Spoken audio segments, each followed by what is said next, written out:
Welcome. Today we're going to unpack Gen V's The Kids Are Not Alright episode. We analyze Cipher's moves, Sam's emotional turmoil, Maria and Jordan's dynamic, and all the burning questions left unanswered. Hell yeah. You know what you got to do.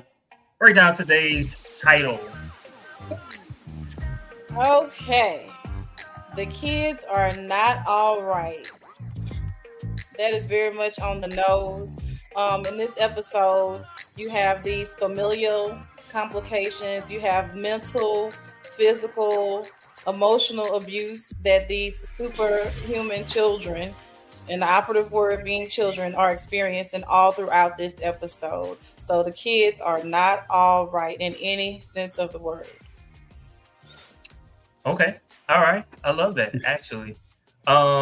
All right, so let's get into it. So at the very beginning of this particular episode, we see the dean lovingly taking care of his father when Sister Sage from The Boys shows up, and from kind of like a deleted scene of Dominatrix Reloaded, she begins having sex with Dean Cipher. Chad, I want to go to you first. What plan does she have cooked up, and how does it relate to The Boys? I'm not sure what she's got cooked up. I can't remember what happened at the end of The Boys, but I'm not sure she was CEO of anything once that show ended. So it could be my memory, but I think her being CEO of Vought is like a big thing, which means, yeah, she's going to have big things in store. My biggest thing at this particular scene was the fact that she's boning Dean Cipher. But it's not that she's boning Dean Cipher, it's that she's looking at the decrepit old dude while she's boning Dean Cipher. So, in our little text, I said I had theory. So if you jump right out the gate. I got theories too. So you want to do them now? We can do them now. Well, hold on. Let's go to Elia and Bear of Men. What were your thoughts in that opening scene? First of all, grotesque. And I feel much like Chad. I'm not squeamish though. Let me say this. So I'm gonna continue to eat my food, even with all the disgusting things that were happening in the opening scene. And I ought to have known better. And I know that is not put together well as a sentence, but it just sounds so good with my country still. I ought to have known better than to eat anything watching in the opening scene. So between him, oh my God, just all of the nursing home vibes that you can think of, but just with way more money. And then the sex scene, the dominate. There was a lot happening in the first 2 minutes of this episode. What? And so because I don't have that background of The Boys or whatever, when I saw Sage, I was like, oh, a black woman. I'm like, all right, okay, who's this? All right, what's going on there? And then when she starts smacking the dog crap out of him and he liked it, I was like, oh, okay. Well, what's going on here? Let me continue to watch. And then she looks over at the old dude who I'm fairly certain has to be Godolkin. Has to be. You know, I don't know. The one, because when they started this season, the lab, oh, yes. Yeah, that's him. The big explosion and all of that. Yeah. So I'm like wondering, why are you looking over at him getting off on this? I don't understand it, but I cannot wait to find out more. So yes, the opening scene was everything for me. It was disgusting but enjoyable. Bear of Men. I was grossed out.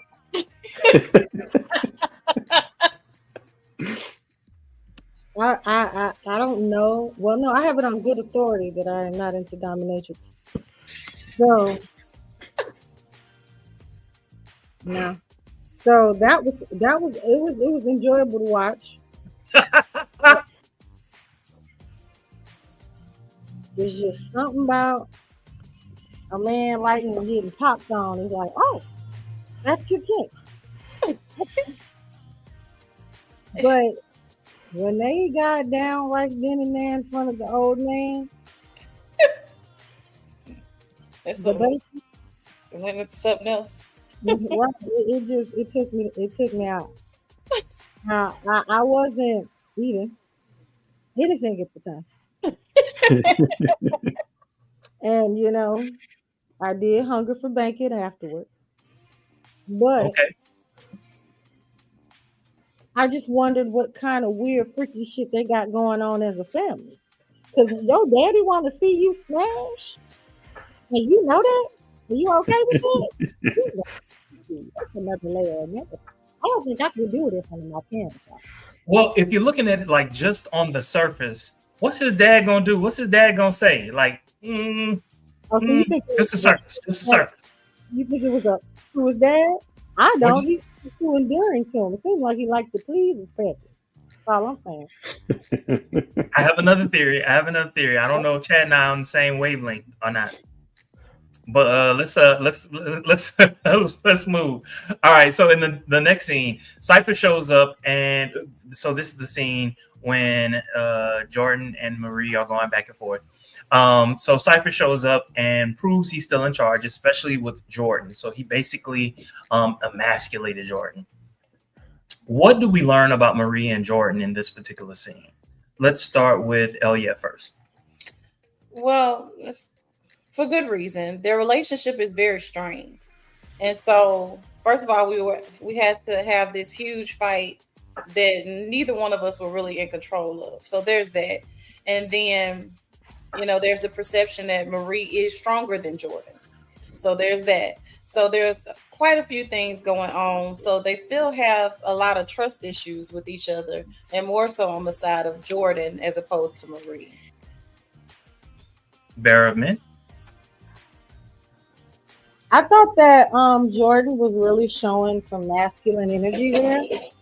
One, just like being possessed by another person freaked him out real bad, and that was interesting. And the other part, the fact that it seemed like Jordan couldn't handle the fact that Marie was strong. Because remember, for how long he was trying, well, they were trying to be Number one. Yeah, number one. And so how easily that was eclipsed, I think would really bruise their ego. And eclipsed it was. Chad? Yeah, I'm online with everybody else. I think Jordan never, even though Cypher's been saying Marie could be the strongest of them all, I don't think Jordan ever really bought into it. It's like, she's the cut hand blood girl, and in that moment, along with the fact that Jordan is basically being violated, because the way, I can't remember which form they were in, but the way they described it was, I was there for all of it, but I couldn't do anything about it. That kind of violation of not being in control. And then on top of that is the fact that the thing that never dawned on him, that Marie is potentially stronger than him and could have killed him at that moment. And there was nothing he could do about it, even if he was in control. I think that really shook him a good bit. Okay. All right. So let's turn to some other characters. So Sam returns home.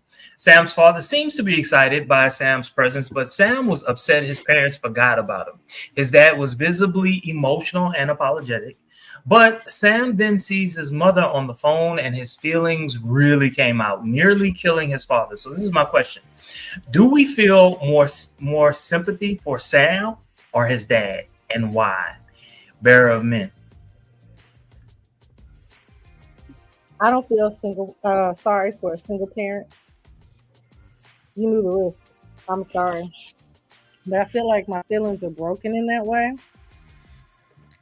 I just feel like you had to know so many consequences were coming from taking some type of injection when you were pregnant, or trying to get pregnant, or taking some type of mystery, or allowing some type of mystery antidote into your body. Especially like women, babies, that's a risk. That's part of the reason why people don't have like real life social experiments on pregnant people because like we just don't know what'll happen.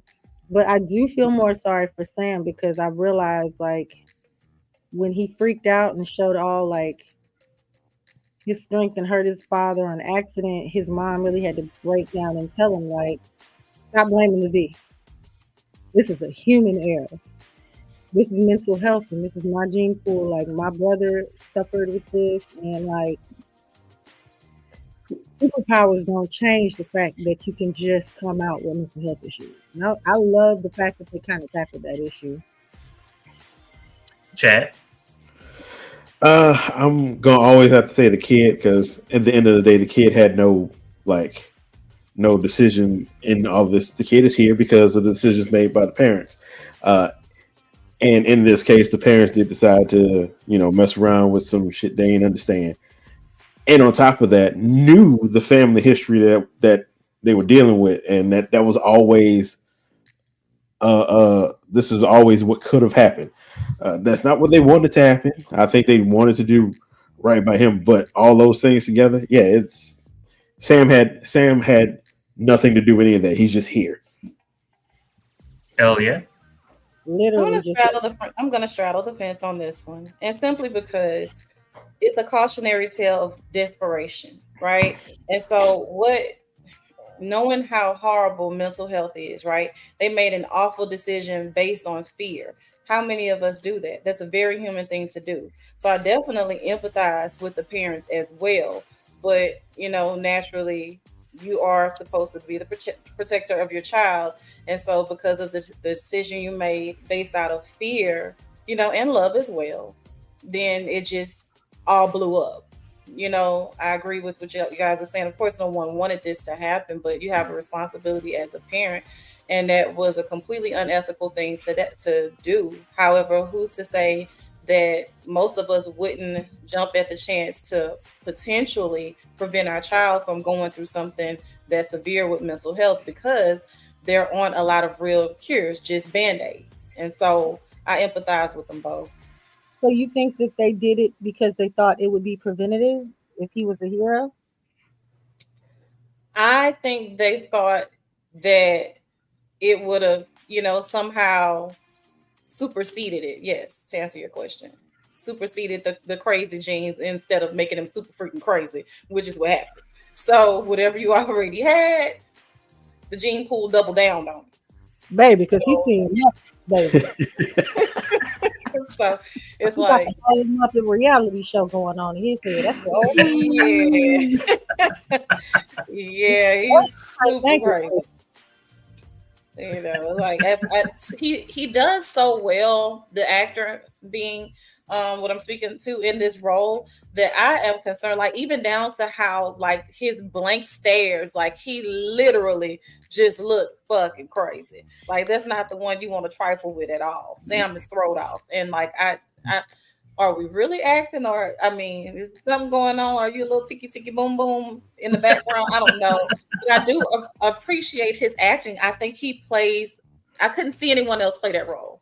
I couldn't. I love to see it. He reminds me of a young Johnny Depp with how well and how deep he is off into this role, and that is how well he plays the crazy. Yes, and or Leonardo DiCaprio. That's enough. I do want to say this. There was this one moment when his dad was he asked his dad to measure his height or whatever, and his dad put his hand on him, and he was all up on the wall like that. And I was like, what's about to happen? Yes, too. I was like, is this going to trigger him if you touch him? With this show, you never know. So there was just one there was one line that I thought was memorable from Sam. He said, I was always gonna be a fucking lunatic. Can you imagine finding that out? Being so mad at your parents because they did that, and then turn around finding out, wait, the human gene did this to me? Might as well get some powers out of the deal. Well, I'm just a Looney Tune. Nah. Yes, you are. And Looney Tunes is right, because that motherfucker. I love them puppets and shit. All right. So in the next scene, Marie, Jordan, and Emma, they're trying to decide whether or not to save Kate. They each explore the emotionality of being held captive. How does the scene explore the changes these characters have gone through? Let's start with Chad. I don't even want to talk about their changes. I just want to say these some dumb motherfuckers.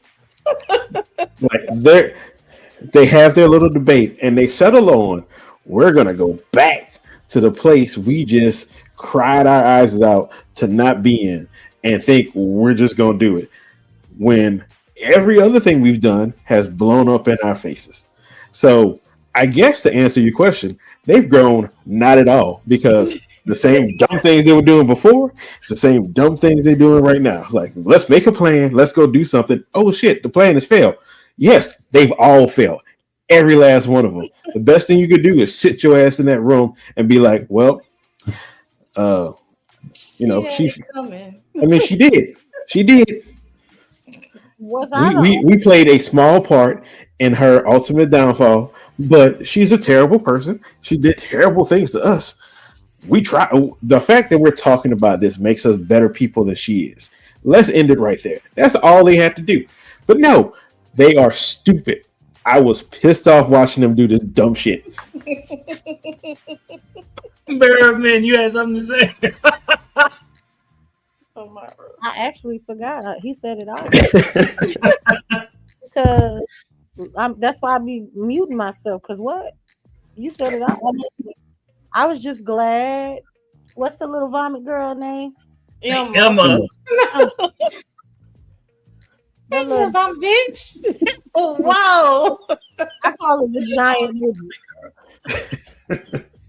Because she go from big to small, big to small. So like she had it right. Like we should go. What? You trying to be back in there? Look, we need to figure out another way to help them or anybody. Because now she's gonna figure out how we got stuck and how her bad ideas got us in this place in the first place. But I did like how the guy came looking for Emma. It was sweet. It was so sweet.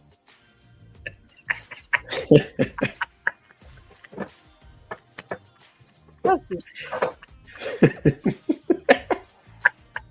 Hell yeah. Just crown.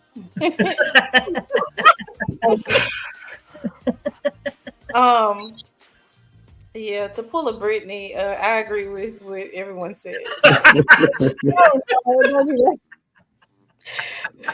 Oh my God.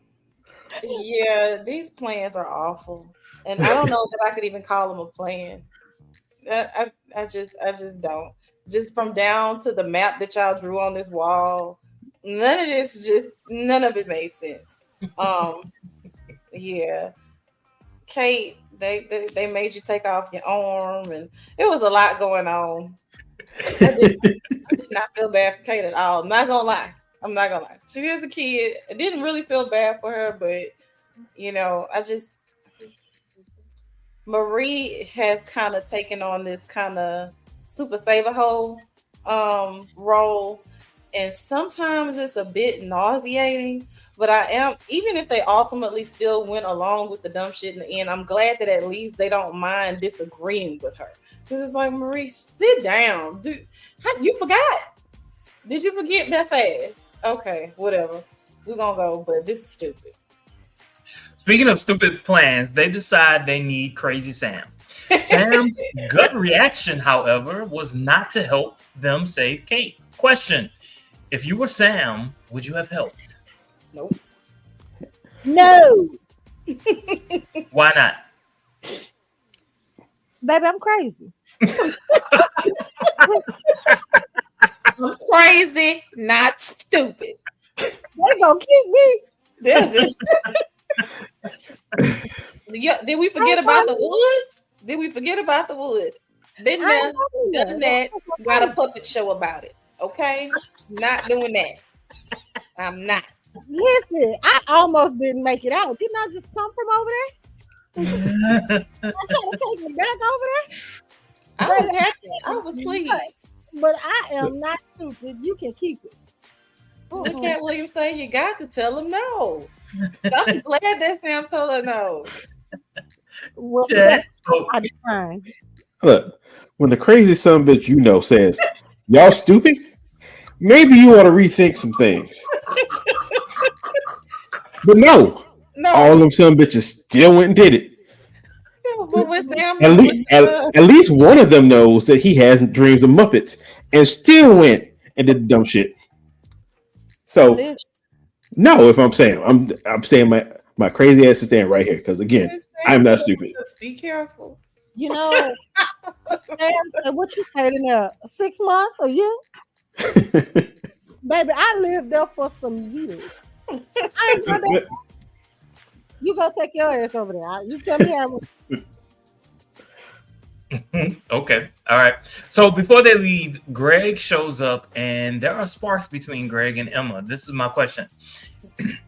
Is this a beautiful, typical thing, or is crazy shit gonna happen as a result of it? Elliot. Ask the question again. So Greg shows up and it's very clear to everyone that Greg and Emma are like feeling each other. So is this a typical teenage type of thing, or do we anticipate some crazy stuff is about to happen? I don't think anything could be typical about a boy that can fly, a girl that can shrink and or blow up your weight. Nothing normal can come out of this. Not nothing normal can come of this at all.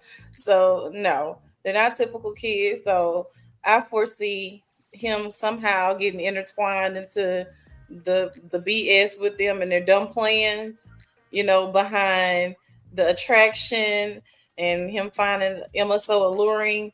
I find him getting real twisted up in it because he already offered his help, and I'm like, you don't even know the plan because there ain't no plan. It's just stupid. They just run in there and about to break in the same way that Marie got out. You don't think that they thought these pieces through? This is horrible. So yeah, I don't think anything normal will come of this at all. Bear of men. Baby, he finna run his silly ass right in there and get caught with it. Look at him, dumb and in love. No impulse control. You just wasted on the young, I swear. But I mean, he's a suit, but at the same time, still an adolescent. And so you think about somebody that can shrink or get big, you're gonna find that pretty attractive. I'd probably be running up behind that bitch too. Like, hold on. How big is it? It's bigger than that. And hold on, let me see. That's nice. That's real nice. Chad. Y'all keep saying like adolescents and teens and stuff. That's fine. What he's about to learn is your dick is not your friend. It's always gonna get you some fucked up shit. So he gonna let it fall. He gonna lead it right. Yeah, he gonna get led right to the big gigantic pussy, and then what? Some wild thing will happen. And he gonna get fucked. Yeah, pretty much. Yeah. Fuck around and find out. That's exactly enough. Yep. It literally fuck around, find out.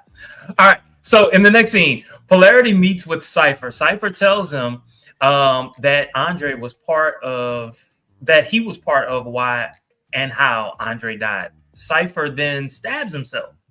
So this is it, real simple. What the fuck did we just watch? What was happening in that particular scene? Because I'm not necessarily confused, but I'm like, what the fuck? Chad. I think that's the feeling you're supposed to have from that's the feeling Polarity has in that scene, and that's what they want you to get. It's like, I don't know what's going on. Like, he just flat out told me that he basically killed my son, and then this son bitch just shoves a knife into his hand, looks me in the face, and be like, I'm gonna take my little ground turkey shake, and you can sit here and finish the steak and be cool, and I'm fine. You ain't gonna bother me. Like, all of those things happening in like 5 minutes. Like, what am I supposed to do? That's what you're not supposed to get anything. My dumb ass would have thought he didn't put that bloody knife in the food. No. I mean, shit, them motherfuckers can kill me at any moment. Like, I don't know. I mean, yeah, the fact that he didn't is like, well, he made a statement. He made a statement. He did. You can waste your powers are wasted here. Here, let me show you what I can do. It was a power play. You psyched him completely out. And as we see how things kind of unfolded with Polarity and toward the kind of end of this episode, he's not okay mentally, emotionally, physically. Nothing is okay with Polarity right now, and he got into his head real bad by doing that. After he stabbed himself? Yes, and I told you I'm responsible for your son's death, and then the minute you try to flame up, I stab myself in front of you to render you powerless or up against me. Like, that was, my God. If I was Polarity, I'm doing one or two things. I'm either going on a bender and getting drunk as hell, getting high in my, going back to what I was doing before, or I'm going to devise a plan to kill this. By any means necessary. You did hurt me in that moment, but I don't like it. You're responsible for my son's death? Yeah. Oh, bitch. You told me to my face. Right. And you think that little stab in your hand trick work? You might have messed up my head, but you can piss me off. Is what you did. So what you're saying is you indestructible? Because I'm nuts. I want to see. I got to see. So I think he might have startled him at first, but like I think that now he's got those engines turning in Polarity's head, like, because I can't sleep at night knowing you killed my son. Mm-hmm. So, and then walked off and took a business call, bitch. Disrespect. I was the type of hoe gonna eat that bloody steak. You just put that old nasty ass knife into after it came about your rancid ass body. How many times you died? You don't feel nothing. Okay. That's like saying my son was shit to him. Like nothing. Yeah. An experiment, you called them. Yeah, fail my experiment. Speaking of which, one of you all said, I don't remember who said it, but basically, Polarity, he started shaking, right?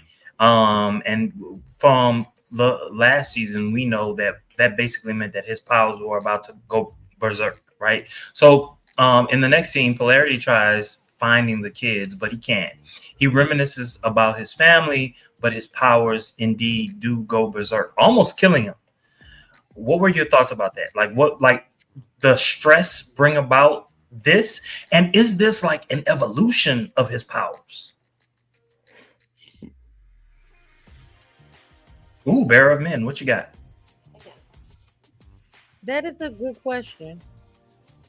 Because he hasn't died yet. But he says his son died from ripping himself apart. But all these stressful situations that he's putting the kids in is making them evolve with their powers. And we've seen all throughout the season that some type of stress changes things for them and makes them unlock how they can use their powers. So that is a good question. Because then that makes it seem as if you lied on my child. You just killed him. He wasn't ripped to shreds, because I would die trying to kill you. So if the stress of all that's going on made me not die, and I'm still here, because I'd be willing to test it and see. That's why I love Bearer of Men. I love it. Sharon, it ain't nothing to me. Like, oh, they gone? Both stop? Because you got one of them left. You gotta live for the other. Make them want to live too. But I only got one and he gone. Oh, ooh. And he died before me. A parent is not supposed to feel that. Yes. They're not supposed to go through that. That's why I said he got two options. He can go back to that bottom drugs, whatever it was he was doing. Or he could kill himself trying to kill it, man. All on porn all day long. Chad, what you got? I forgot about the porn. I mean, it is a good question. I think it seemed like last season it was like he knew this about his powers, but that's why he kind of stopped using his powers. But now he's wanting to use them more, and the stress of everything that's going on. I think he'll have. It looks like he'll have more of these kind of episodes. The question is, I mean, Cipher did just do that power play. Is he also trying to push him and just see what the hell happens too? But I think it's just the stress and the continued use of the powers that's going to keep causing these kind of like, I guess it's like, I think they said it, they're like seizures. So it'll just progressively get worse and worse until he just conks out. Oh yeah. So for me, this scene was a really emotional scene. So just seeing the flashes of Andre and, knowing, obviously what happened in real life, that was a lot played out in this scene for me.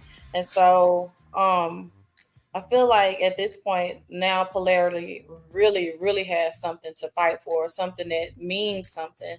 So I really foresee him rising to the occasion in lieu of his powers kind of being chaotic. So kind of echoing what everybody is saying about the stress basically helping the development or the evolution of this particular character. So Okay, so let's go back to our main characters. So Marie, Jordan, and Emma, they arrive at the prison, but they're immediately caught. This is my question. When Kate learns they came for her, what is she thinking about them and about herself? Let's start with Elia. Kate was surprised. Like, wait, y'all came here for me?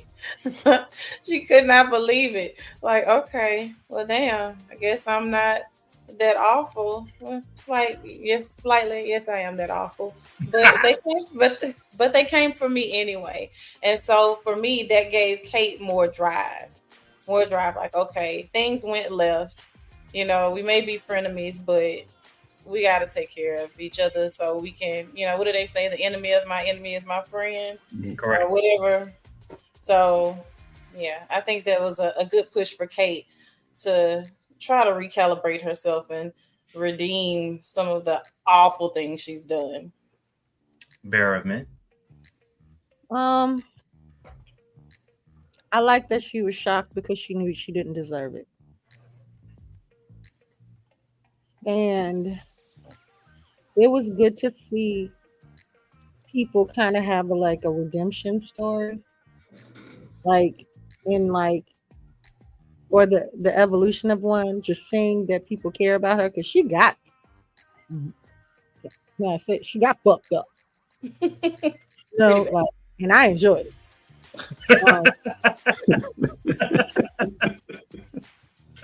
I hadn't even realized for episodes they blew her damn hand off. Her arm just. Yeah. I ain't know. I didn't know she was jelly on. So, she deserved it. So that's why I'm talking about it like this. She was, just an innocent bystander. I feel different. Wait. When Emma told that girl, you look like crazy Barbie. I almost died because she does. She did. She looked like that Barbie that got fucked up by a 5-year-old. I was like, damn, that was accurate. But it was nice to see her hop into action based off of all the love that she felt in that moment. Like, damn, they risked their life to get me out. And now that they're back in here, now it's my turn to evolve past what I thought was right and do what's right by them because they're trying to do what's right by me. I like that. Mm-hmm. Chad? I can't really say anything better than that. Yeah. She was surprised by it. She didn't think she deserved it. A lot of people say she didn't deserve it, but there them dummies were. So I think she appreciates it in some form, even though they're all idiots. That has been consistent. I was just about to say, I love the fact that Chad is being consistent about this.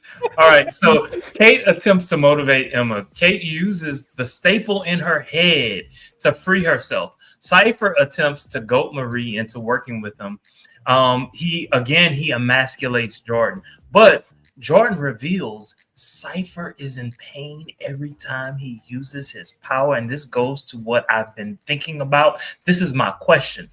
Did Dr. Godolkin inhabit his son's body? Chad, what you got?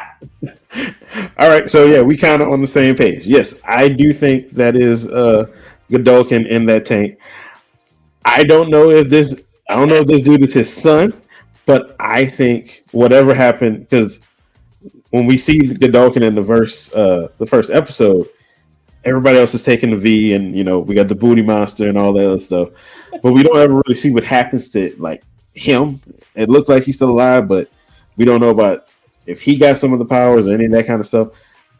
But I think if this is not his son, it's just somebody he's using, and I think he is inhabiting Cipher, the body of Cipher, whoever the hell he is, and doing everything. So, like when we think about the fight that Marie and Jordan had, well, when he was training Marie, and Marie's like, "Oh, he doesn't have V in his body." I think she's right, but I think it doesn't matter what he has; is what Godolkin has. I don't know how they're going to explain how that works since they were nowhere near each other, but I think he's basically like a body jump. Well, I can't even say a body jumper because his body is still there, but he's inhabiting that body, and I think that's also why Sister Sage was looking at old decrepit ass body while they were getting it on in there, because she knows it's really him, and that while they're doing that, he's getting the pleasure out of it in this body. And I don't know how they're going to explain how that works, but that's my theory on this. Can you imagine that burnt up dick getting larger? Painful. I feel like that's going to cause a massive situation. Massive. a large situation. It's going to be a flame. Honestly, it's a flame situation. A phallic phenomenon. Hell yeah, your thoughts? First of all, mind blown. Okay, behind the theory. Naturally, I didn't even conceive of any of that because yeah. So I was sitting here with my eyes just like whoa, oh my God, that makes perfect sense. So I'm here to just see it play out. Again, not having as much of the background knowledge, I didn't finish The Boys, so it's not even background. Yeah. It's just what. And I watched The Boys. That ain't got nothing to do with what they. Nope. Okay, I was about to say I couldn't have possibly strung that together. Not even over the whole thing, so I can't wait to see The Boys. Was she when they left? Say that again. She wasn't even over everything. See, I don't think she was. Yeah. They mentioned it in the episode. I think Cipher said something about her being the No, I mean in The Boys. Yeah, when The Boys ends, I don't think she's over everything. I think that happened between the end of that and the start of this. Mm-hmm.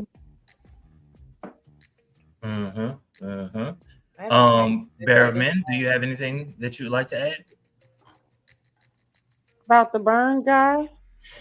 Being able to inhabit his, I'm going to call him his son's body. I never thought about it at all. So I have nothing to add to it because I just never even thought that could have been it. But that is awesome. I love it. Yeah, that would blow me. That would be good TV right there. All right, next question. So Cipher shows Marie her sister. Her sister's name is Annabeth, by the way. Like Annabeth, Marie, like where did he get these names from to say that they're black? I don't, whatever. So anyway, so Cipher shows Marie her sister to get her to work with him. She vows, meaning Marie, she vows to kill him. Kate fakes being unconscious and kills the guard to free herself. Emma, Marie, and Jordan. So Marie then attempts to save her sister, but learns she's dead. Marie brings her back to life, but not without almost killing everyone else. First, what are your thoughts about Marie's expanding powers? Let's start with Bear of Men first. I thought that was incredible, and I think that she was intentionally killed for that moment to happen, to pressure her, to push her, and it was such a dark way to do it. And honestly, the way she's been looking for having some type of familial connection. I don't even blame her for her knee-jerk reaction to even attempt it. It was definitely unlocking a new uh, power in this young lady. I enjoyed it. Chad? Yeah. So while you were saying that, it just clicked. Like Jordan said, "Homeboy is always in pain," and it would seem like he would like to not be in pain. And Marie now has this new thing where I can just heal people. So I think I think whatever whatever they were working on for Odessa is Marie, and I guess the ultimate goal is to make somebody that could do this to heal his shriveled up, burnt up body that's in that thing. I Oh yeah. have no idea if that's right, but that's just what I just clicked on. Though that was my thought when I watched the episode. Like, okay, y'all are doing this to kind of heal old boy, not realizing that he may be a body jumper or something like that. But that's neither here nor there.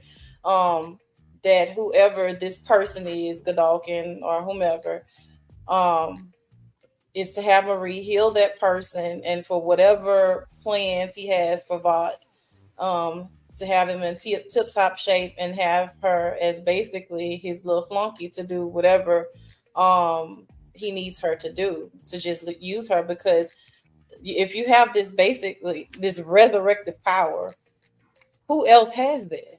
No one.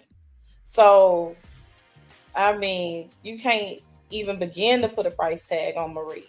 And so to push her to the limit of resurrecting her sister, that was so deep and so dark, especially with all the trauma that she's already experienced. Because had I known I could do this, I could have saved my parents, you know? And so that's just so much for one person to experience. And so, yes, her powers are evolving, but my God, it's kind of scary.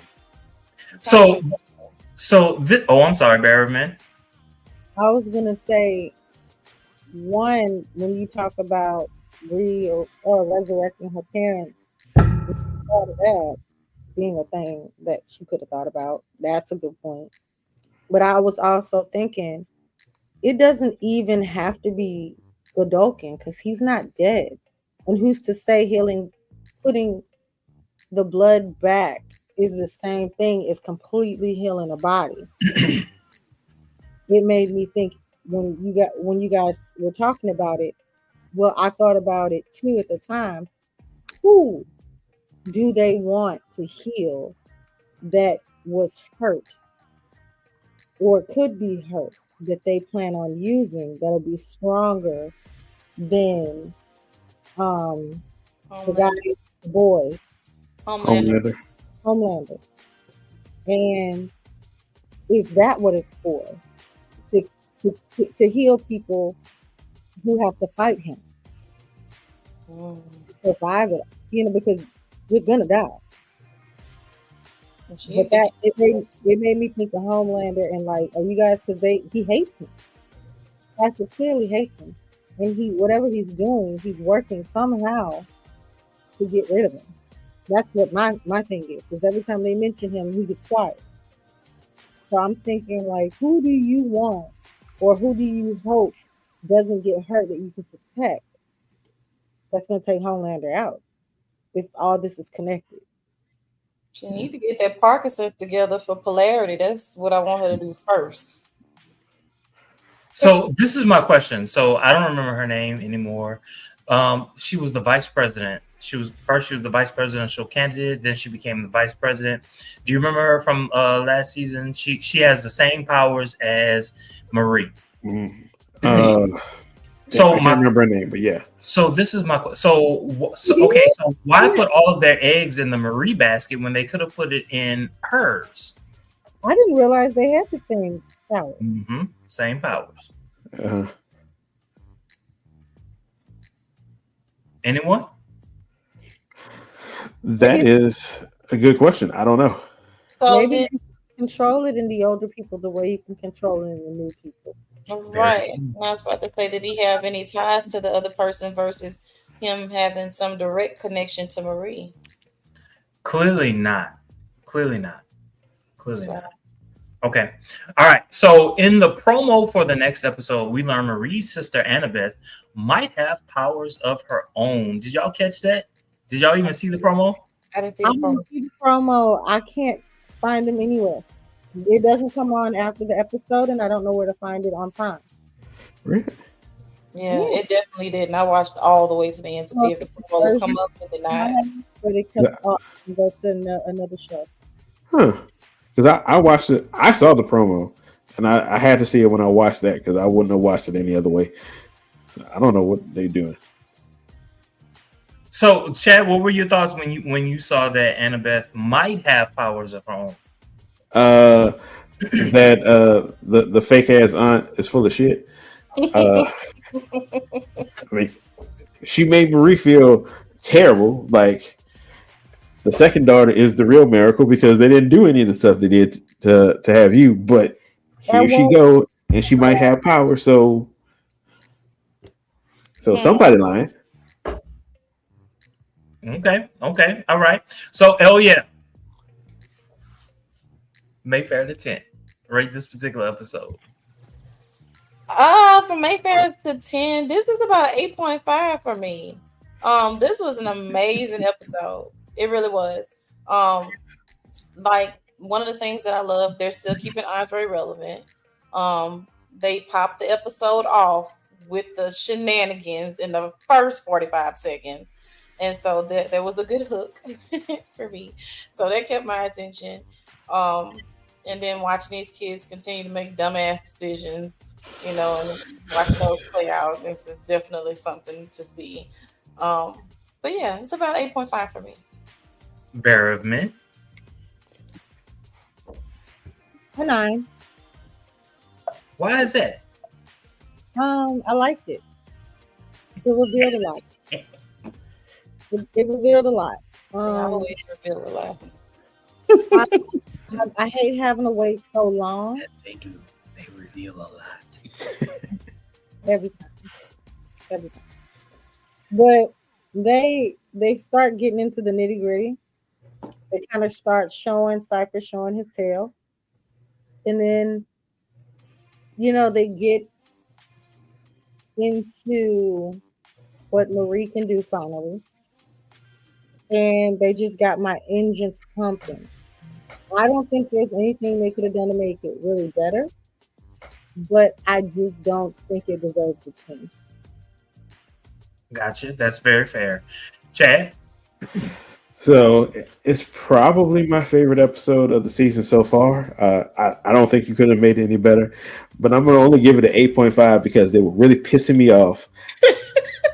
I was very, very conscious of how dumb they were being. And again, I understand that's part of the story, but I mean, just a little bit of sense. So the story is great. It would normally be like a 9, but if I notice that I'm pissed off, you've done a good job, but I'm still gonna knock you because I'm pissed off watching this. I give it a 9, and let me tell you why I give it a 9. I give it a 9 because it gave me everything. And let me tell you, the most important thing for me is when you make my brain move, when I'm just sitting and I'm enjoying and I'm thinking, whoa, wait, hold on, wait a minute. This, and that, and that, and that. When I start making connections, everything starts firing, and I love it. And that's why it's a 9. I don't think I've ever given a 10. And I don't think that this is, I agree with Bearer of Men. It is not, I don't think, worthy of a 10. But my goodness, that 9 is strong.